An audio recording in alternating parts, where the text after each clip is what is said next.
Program Love Your Child hadir untuk memberikan pencerahan dengan didukung berbagai sumber informasi psikologi terbaru untuk menambah wawasan para orang tua dalam mendidik dan mengasuh putra-putri kita tersayang. Jangan lupa untuk subscribe YouTube channel Love Your Child dan nyalakan notifikasinya.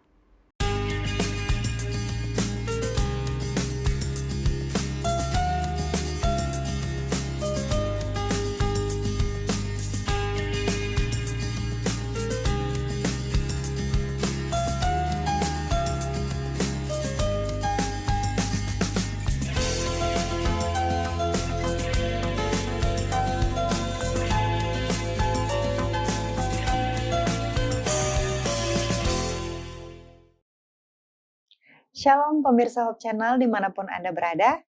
Senang sekali kembali kita berjumpa dalam episode Love Your Child kali ini. Dan kita akan masih membahas tentang kesulitan belajar anak yang anak hadapi. Kalau di episode-episode selanjutnya kita sudah belajar tentang bagaimana anak kesulitan belajar menulis, membaca, berhitung. Nah, saat ini kita akan kembali mempelajari satu topik tentang dispraksia. Nah, apa itu dispraksia? Sejenis kesulitan apa yang akan dialami oleh anak itu? Kita akan membahasnya bersama-sama dengan narasumber kita yang sudah hadir, yang sudah tidak asing lagi bagi kita semua, yaitu Ibu Elena Valentina, yang merupakan seorang psikolog dan juga praktisi dalam bidang pendidikan. Halo, Ibu Helena, kita ketemu lagi Jerry. kali ini. Lagi-lagi kesulitan belajar ya? Lagi-lagi kesulitan belajar. Nah, kalau tadi kita sudah pelajari beberapa episode belakangan ini tentang kesulitan membaca, kesulitan mengenal angka dasar, matematika dasar, bahkan yang kemarin kita sudah pelajari tentang menulis. Nah, ini dispraksia, ini kesulitan semacam apa gitu ya, yang harus orang tua dan juga guru-guru aware gitu. Iya, jadi kalau dispraksia ini sekali lagi dis itu artinya tidak mudah atau kesulitan gitu ya.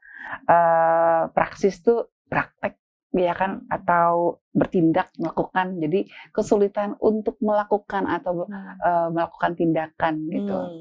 Kesulitan untuk bergerak, kesulitan penulis termasuk juga.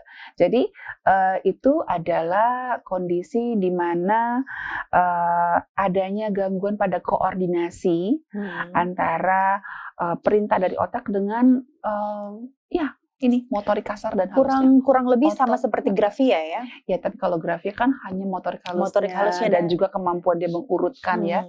Kemampuan dia mengurutkan satu runtutan cerita juga itu termasuk disgrafia. Tapi kalau di lebih kompleks lagi. Di dispraksia ini bisa dua-duanya, bisa salah satunya, dan mungkin kalau dibilang jenisnya apa aja, ada 3 yang paling sering kelihatan ya. Jadi ada dispraksia oral. Dispraksia oral itu adanya kesulitan untuk menghasilkan gerakan mulut.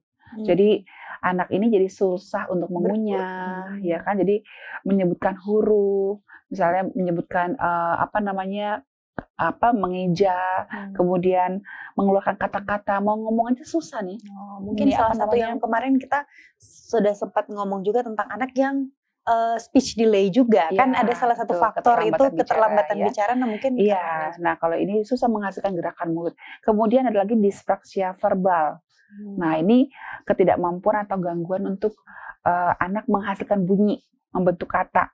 Nah, ini dia yang tadi speech delay, keterlambatan bicara, itu verbalnya. Kalau tadi oral tuh memang untuk makan aja juga susah. Iya, ada gangguan lah gitu ya, susah sekali.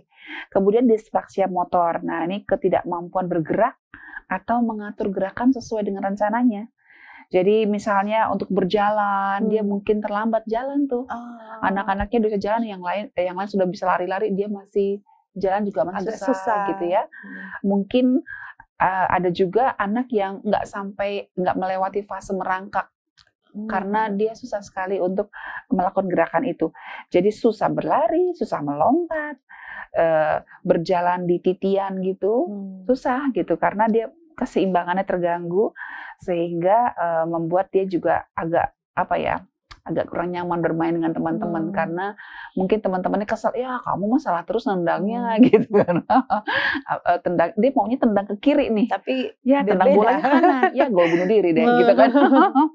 Jadi apa tuh namanya, padahal dia tidak mengharapkan itu. Perintah dari otak adalah sebetulnya seperti yang seharusnya, tapi ternyata kenyataannya ototnya malah melakukan yang berbeda gitu ya. Dan bisa juga apa tuh namanya, dispraksia motor ini, motorik ya yang berhubungan dengan gerakan, itu juga mengenai motorik halusnya. Jadi dia juga akhirnya susah untuk sikat gigi karena menggunakan motorik halus kan, dan juga mengikat tali sepatu, mengancingkan baju. Ya, jadi kalau dia dispraksianya jenisnya adalah dispraksia motor, bisa salah satu motorik halusnya yang terganggu atau bisa dua-duanya atau bisa motorik kasarnya aja gitu. Tadi yang kalau disgrafia hanya fokus pada menuliskan seperti itu. Tapi kalau ini Praksia. Ya semua lah itu, ya semua bisa halus dan kasar juga bisa terganggu ya. Iya betul. Bisa ada kesulitan. Betul sekali. Jadi kalau tadi umumnya ada 3 ya, ada 3 berarti tadi oral, verbal dan motor juga. Iya, nah betul. itu jadi nah ini penting kita untuk mengenali sebagai orang tua, terutama untuk kita bagaimana mendidik anak kita dengan baik atau setidaknya menjadi mentor atau menjadi pendamping yang menyupport dia ya Bu Helena. Ini biasanya memang anak laki-laki yang lebih banyak konon kabarnya ya. Walaupun ada perdebatan karena para ahli bilang ya mungkin karena anak laki-laki mudah terdeteksi karena mereka kan mainannya di lapangan gitu kan, jadi langsung kelihatan, wah ini kamu kok sering jatuh nih, kan gitu, kok kamu sering salah nendang nih, atau mukulnya waktu main kasti kok salah gitu. Tapi kan kalau anak perempuan kan biasanya mainannya tuh gitu, jadi nggak kelihatan. Tapi kalau dari data sih anak laki-laki jauh lebih banyak, sekitar 7%. Jadi kalau ada 100 anak mungkin ada 7 anak lah yang mengalami dispraksia. Gitu. Oke Bu Helena, kita akan membahas tentang kalau kita udah lihat tadi ya, apa namanya, ada beberapa tipe dari kesulitan belajar ini. Nah kalau untuk penyebabnya sendiri, apakah dia sama dengan yang kesulitan belajar sebelumnya atau berbeda? Kesulitan belajar ini sebenarnya tidak ada yang bisa memberikan statement bahwa ini disebabkan oleh sesuatu apa gitu ya, nggak ada. Jadi sampai saat ini tidak diketahui secara pasti penyebab diskalkulia, disleksia dan juga disgrafia ataupun ini sekarang dispraksia, nggak ada. Tapi memang kita melihat coba dari fakta di lapangan saja. Anak yang dispraksia ini biasanya orang tuanya atau keturunan di atasnya itu ada yang mengalami juga gangguan kesulitan belajar gitu. Seperti ada seorang anak yang mengalami dispraksia ini ternyata mamanya disleksia plus disgrafia gitu. Jadi ada kemungkinan dicurigai ada faktor genetik. Dan juga masalah saat masa kehamilan. Lagi-lagi ya. Jadi memang sangat penting. Aduh ibu-ibu yang sedang hamil, sekali lagi saya coba ingatkan, senang-senangkanlah hati kita. Bapak-bapak yang istri sedang hamil, bikin happy ya. Bikin happy, 9 bulan dibikin happy, setelahnya lebih happy lagi. Ya karena kan itu kan untuk kebahagiaan keluarga juga ya kan. Kalau anak-anaknya happy gitu ya. Anak lahir lalu tumbuh dengan dengan sukacita, dengan senang banget deh pastinya. Jadi terutama pada saat hamil karena memang hamil itu ada begitu banyak proses yang sedang berlaku. Pembentukan len dan sebagainya. Oke, Ibu Helena, kita akan membahas lebih lanjut tentang dispraksia ini setelah, untuk pemirsa jangan kemana-mana, kita akan kembali setelah ini.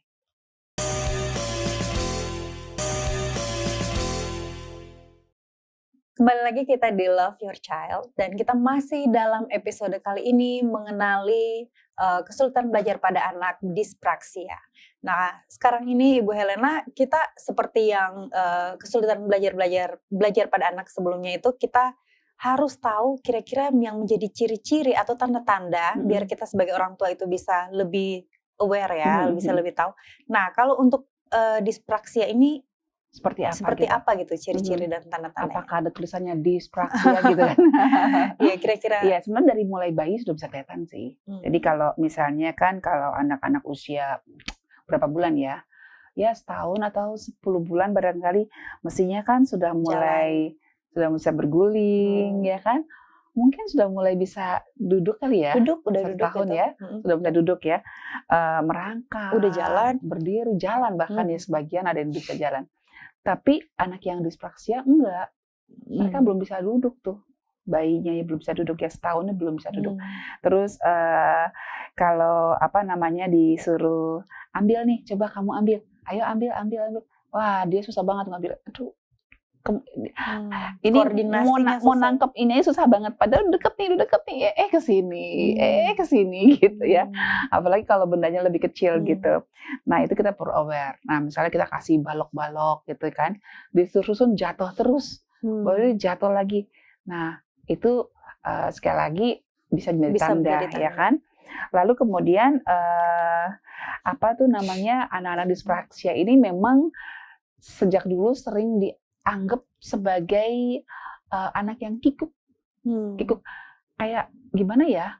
Kok kamu suka nabrak-nabrak sih gitu. Ya kan jalan kok nggak bisa lurus gitu. Kadang-kadang kesenggol lah ini. Terus ini seperti ini kan menuang ini kan sebenarnya nggak susah ya buat anak-anak usia TK pun udah bisa sebenarnya kan. Tapi kalau anak-anak yang dispraksia, jangankan untuk menuang ke gelas yang kecil, gelas yang segede gini aja tuh susah banget. Dia bisa begini loh, waduh bisa tumpah-tumpah gitu. Bisa gimana ya? Tiba-tiba kita lihat becek semua di sini. Jadi apa namanya? Memang perlu dilatih buat anak-anak ini. Jadi kalau misalnya dia seakan-akan ceroboh, jangan segera kita hardik dengan bilang kamu ceroboh. Kamu nih gimana sih? Gitu aja nggak bisa, jangan gitu. Masa selalu seperti ini gitu ya? Masa ya terus terang anak saya nomor 1 juga seperti itu. Ya ada sedikit lah apa tuh namanya dispraksianya. Kemudian susah konsentrasi yang sudah agak agak serius gitu. Susah konsentrasi, dikasih instruksi itu kalau terlalu panjang instruksinya dia nggak nangkep ya, kalau untuk anak-anak yang udah usia sekolah ya. Kemudian bolak-balik jatuhin barang tanpa disengaja. Iya, seperti ceroboh berarti ya. Itu dia. Jadi kalau cerobohnya 1-2 kali mungkin kita bisa ingatkan, nggak sengaja mungkin. Tapi kalau udah berulang kali, kita perlu aware ini tentang hal ini. Dan akhirnya memang dia jadi susah dapat teman nih, karena mungkin temannya jengkel, deket sama kamu jatuh terus di bareng-bareng. Atau mainnya nggak pernah bener ya. Gitu. Udah gitu kalau main jadi kita kalah terus satu grup kan. Karena kan anak-anak tuh ambisinya parah ya, kan? pengen menang. Iya, jadi kalau ada anggota timnya yang malah bikin gol bunuh diri kan jadi kesal kan udah. Jadi akhirnya jadi ya minder barangkali ya anak-anak ini. Terus ya kalau udah teman nggak ada kan dia nggak ada motivasi yang cukup untuk ke sekolah kan, males deh belajar, males deh ke sekolah, dan akhirnya berdampak pada prestasi belajar dia juga. Karena lingkungannya sudah tidak mendukung untuk dia bisa belajar dengan maksimal. Betul. Dan kan kita sebagai teman juga kalau misalnya ngobrol tapi ngomong aja susah, kamu ngomong apa sih? Kamu nggak ngerti gitu. Padahal kalau dia dispraksianya oral kan ngomong tuh agak susah dia. Gitu kan. Iya, menelan aja susah apalagi mau ngomong ya. Padahal dia mau ngomong tapi ya bukan kesalahan dia tapi ada otot-otot di sini yang memang sedang mengalami kendala untuk mengikuti perintah dari otaknya. Iya kan? Jadi seperti itu. Jadi karena orang jadi capek lihat dengar dia ngomong, akhirnya dia dijauhi oleh teman-temannya. Nah, itu untuk dampaknya mungkin ya kalau misalkan. Nah, jadi mungkin di sini yang paling penting justru peranan orang tua. Iya, ya, jadi kalau untuk kita lihat mengenali di kumpulan anak-anak ya, terus kok anak ini kok nggak ada temannya ya. Nah, ini kita bisa cari tahu nih ada apa ya kalau kita sebagai guru baru misalnya. wah ini anak ini kok sepertinya kalau diajak ngomong tuh susah gitu, kayak Hmm. marah gitu. Gampang ngamuk nih anak-anak kayak gini nih, anak dispraksi gampang ngamuk. Karena apa? Dia bikin frustrasi. Hmm. Frustrasi dengan kondisi dia, Ciri-ciri kenapa anak-anak yang sih? mengalami gangguan ya, maksudnya Heeh, gejala iya. untuk kesulitan Ya dalam jadi kalau belajar. kita lihat ada anak-anak yang mudah marah, mudah ngamuk, terus nggak mau apa namanya, nggak mau berteman, coba kita cari tahu dulu ada apa ya, ya kan? Kumpulkan data dari teman-temannya, kenapa sih dia, kenapa kamu nggak berteman sama dia? Ah dia ngomongnya lama, oh gitu-gitu. Nah kan jadi kan kita bisa tahu apa yang harus kita lakukan untuk menolong dia. Iya, dan cenderung mereka berarti kalau kita sudah pelajari dari awal dari rangkaian seri ini, itu mereka akan lebih agresif ya, akan suatu permasalahan itu. Seperti tadi kalau disuruh membaca, dia langsung mau bikin yang lain, meninggalkan disuruh menulis, dia mencari, oh saya mau ini gitu. Tapi dispraksia menurut saya, apalagi kalau dispraksia motorik kasar ya waduh, apalagi dua-duanya nih motorik kasar dan halus. Aduh kasihan deh. Kasihan Ya ya. kasihan karena apa?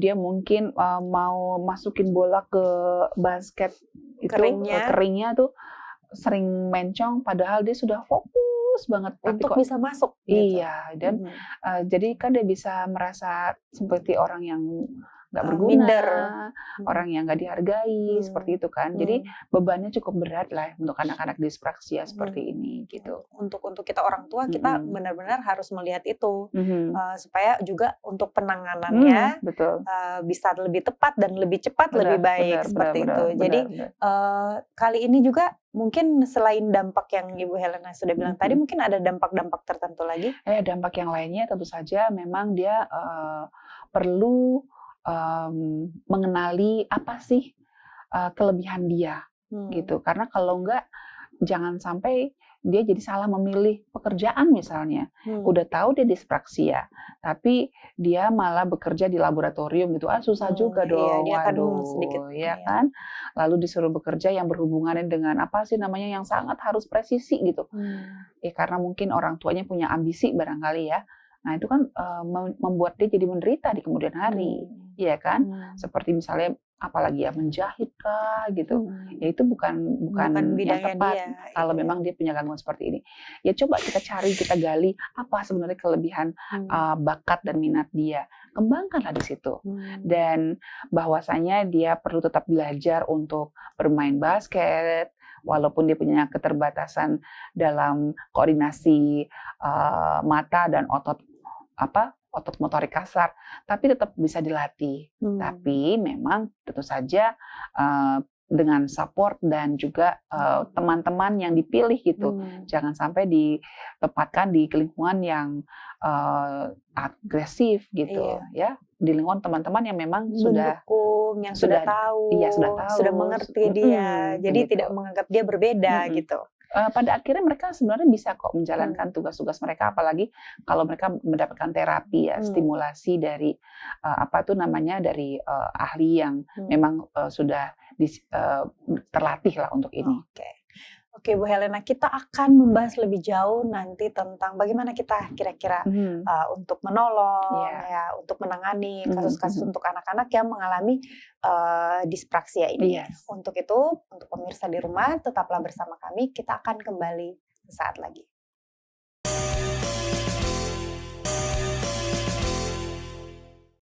Kembali lagi bersama kami di Love Your Child, dan kita saat ini akan langsung saja ya, Ibu Helena akan membahas tentang bagaimana kita menolong atau cara menangani anak-anak yang kesulitan belajar atau dispraksia ini gitu. Kesulitan belajar karena ada gangguan pada motorik kasar halus dan koordinasi otak dan dengan ototnya kurang sejalan ya. Nah, yang paling utama kita di rumah perlu mensupport dia dengan kegiatan-kegiatan yang membuat dia jadi lebih lebih terasah ya. Kita lihat dulu apa sebenarnya yang menjadi masalah utama dia. Dia sebenarnya areanya di mana sih? Di oral. Kan ada 3 verbal, tadi kan, oral, verbal, dan motor juga. Iya, betul. Apakah dia karena susah mengunyah atau susah mengeluarkan suara atau seperti apa. Nah, memang kalau kita sudah melihat ada gangguan seperti ini, kita jangan tunggu lama-lama, langsung dibawa aja ke klinik tumbuh kembang anak. Carilah psikolog anak yang memang sudah terlatih untuk menangani hal ini, karena kan psikolog macam-macam ya. Jadi ada psikolog psikolog untuk HRD, ya PIO, industri dan organisasi. Nah ini psikolog klinis yang menangani anak tumbuh kembangnya ya. Jadi mereka yang sudah terbiasa menangani ini tentu akan lebih mudah untuk menolong anak-anak kita untuk mendiagnosa dan juga sekaligus memberikan terapinya. Terapi yang tepat. Iya, bisa ada terapi okupasi, ada fisioterapi, ada juga terapi CBT atau cognitive behavior.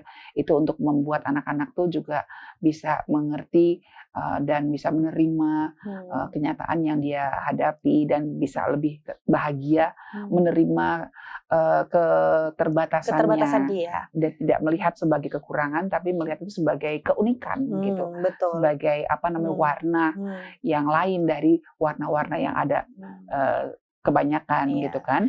Jadi dia tidak merasa sebagai sosok yang aneh gitu loh.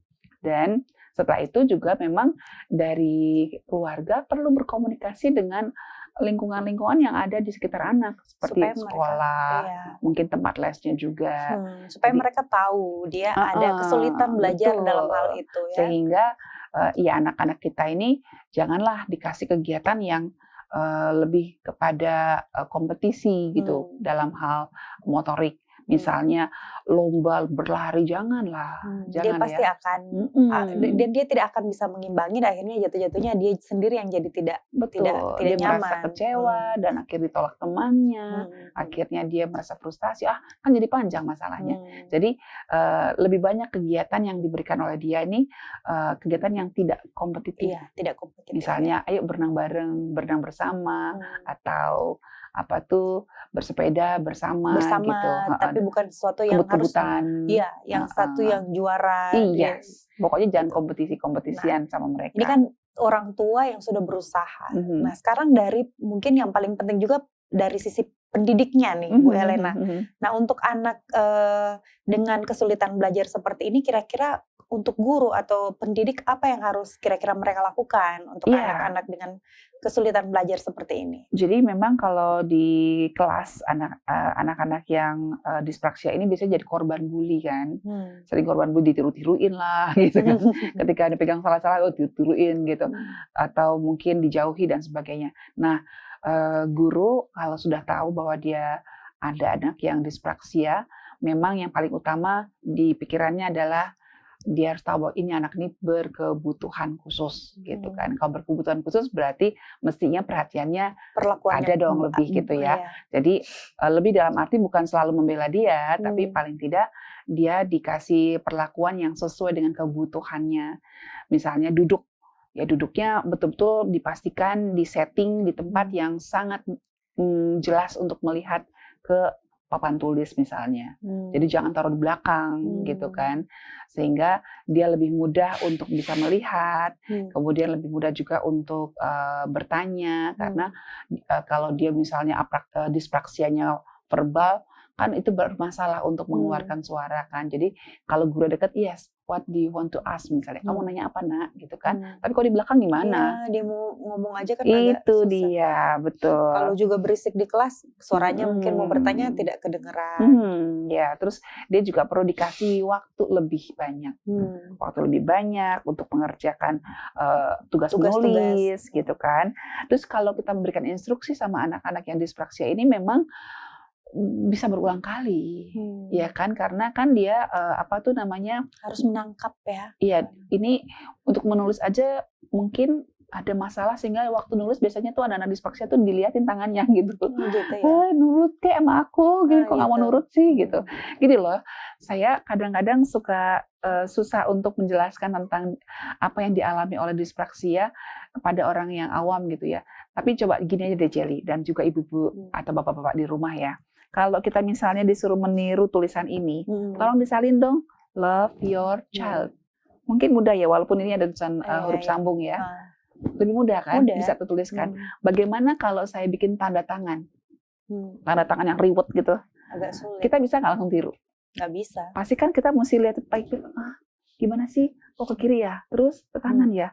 Nah, kayak gitulah anak-anak Membaca tulisan yang biasa ini. disgrafia dan juga dispraksia. Jadi untuk menyalin itu dia perlu kerja keras sekali gitu. Jadi kalau itu disuruh kebut-kebutan, nanti kalau ini saya hapus ya. Nah, ya biasa kan guru Wah, seperti itu, ya supaya maksudnya- cepat. Iya, supaya gesit sih maksudnya ya. Tapi kalau kita menemukan ada anak yang dispraksia di kelas, sepatutnya kita berikan pengertian kepada anak-anak yang lain bahwa Teman kita ini memang dia memerlukan waktu lebih banyak. Ya kan, seperti itu. Terus kemudian juga memang perlu dikasih pensil yang ada karetnya. Jadi tangannya tuh mungkin bisa masuk ke karetnya itu sehingga menolong dia. Nggak mudah lepas nih. Apa tuh pensilnya. Terus pensilnya jangan pensil yang licin itu loh. Iya kan perlu ada, atau kalau mungkin nggak ada yang jual di daerah kita, kasih karetin aja. Jadi tangannya bisa pegang dan mungkin ada selipin buat jarinya masuk seperti itu. Ya, jadi kalau kalau kita bisa memberikan bantuan seperti itu akan menolong mereka supaya dalam menulis. Pembelajarannya menjadi jauh lebih baik. Nah, di rumah juga mungkin bisa dilatih dengan melakukan pekerjaan-pekerjaan rumah tangga seperti melipat baju gitu kan. Biasanya anak dispraksia nih kamarnya berantakan kan. Kita ajar melipat baju, terus kita latih juga untuk angkat-angkat gelas gitu. Ya kan, tuang-tuang gelas gini ini penting nih. Latihan tuang-tuang gelas. Melatih motoriknya dia. Mungkin kita gini, yuk kita bagi-bagi ini yuk buat latihan nanti kamu kalau ada tamu kita bagi-bagi kolak misalnya gitu kan. Ya kan, dari panci misalnya. Ya jangan yang panas juga sih. Tuangkan gitu, tuangin satu-satu ya kan. Nah, makin sedikit yang tumpah, kita tentu saja makin bahagia dong ya. Berarti dia sudah mulai berjuang untuk bisa mengendalikan ototnya gitu. Tapi tentu saja kita nggak bisa mengharapkan kesempurnaan pada mereka. Nah, dukunglah anak-anak kita untuk melatih motoriknya. Pemirsa, kita sudah menyaksikan, kita sudah mempelajari bagaimana anak-anak dispraksia itu membutuhkan pertolongan dari kita, terutama dari orang tua dan juga para pendidik. Nah, Ibu Helena dan juga terapis. Mungkin closing statement walaupun tadi sudah sempat disinggung. Iya, dari semua kesulitan belajar itu sebenarnya tidak ada hal yang lain yang lebih membantu anak-anak kita untuk lebih berkembang selain dari perhatian, pengertian dan juga kesabaran kita. Mari kita berikan support yang mencukupi untuk anak kita sehingga mereka bisa menjadi lebih baik dari kondisi yang mereka alami. Terima kasih Ibu Helena. Oke. Terima kasih juga pemirsa yang sudah menyaksikan episode Love Your Child kali ini. Jangan lupa terus saksikan Love Your Child di episode selanjutnya. Dan kasihilah, cintailah anak Anda, jadikan mereka generasi yang lebih baik. Tuhan Yesus memberkati kita semua. Shalom.